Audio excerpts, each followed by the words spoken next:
Bonjour à toi qui m'écoutes. En ce mercredi 3 septembre 2025, la parole pour toi en Romains chapitre 4, versets 1 à 18. Que dirions-nous donc d'Abraham, notre ancêtre?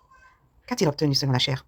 Si Abraham a été justifié par ses œuvres, il a de quoi être fier, mais non devant Dieu. En effet, que dit l'Écriture? Abraham eut foi en Dieu, et cela lui fut compté comme justice. Or, à celui qui accomplit des œuvres, le salaire n'est pas compté comme une grâce, mais comme un dû. Par contre, à celui qui n'accomplit pas d'œuvres, mais croit en celui qui justifie l'impie, sa foi est comptée comme justice.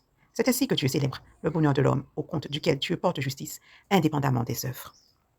Heureux ceux dont les offenses ont été pardonnées et les péchés remis. Heureux l'homme au compte de qui le Seigneur ne porte pas le péché. Cette déclaration de bonheur ne concerne-t-elle donc que les circoncis ou également les incirconcis? Nous disons, en effet, la foi d'Abraham lui fut comptée comme justice. Mais dans quelles conditions le fut-elle?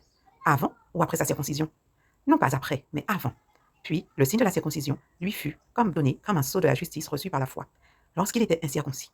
Ainsi, devait-il à la fois père de tous les croyants incirconcis, pour que la justice leur fût comptée, et père des circoncis, de ceux qui non seulement appartiennent au peuple des circoncis, mais marchent aussi sur les traces de la loi de notre père Abraham avant sa circoncision, sur les traces de la foi de notre père Abraham avant sa circoncision.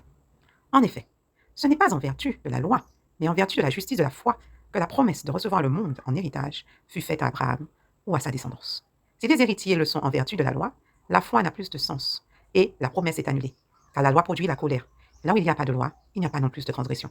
Aussi, est-ce par la foi qu'on devient héritier, afin que ce ne soit par la grâce, et que la promesse demeure valable pour toute la descendance d'Abraham, non seulement pour ceux qui se déclarent de la loi, mais aussi pour ceux qui se réclament de la foi d'Abraham, notre Père à tous. En effet, il est écrit, j'ai fait de toi le Père d'un grand nombre de peuples. Il est notre Père devant celui en qui il a cru, le Dieu qui fait vivre les morts et appelle l'existence de ce qui n'existe pas.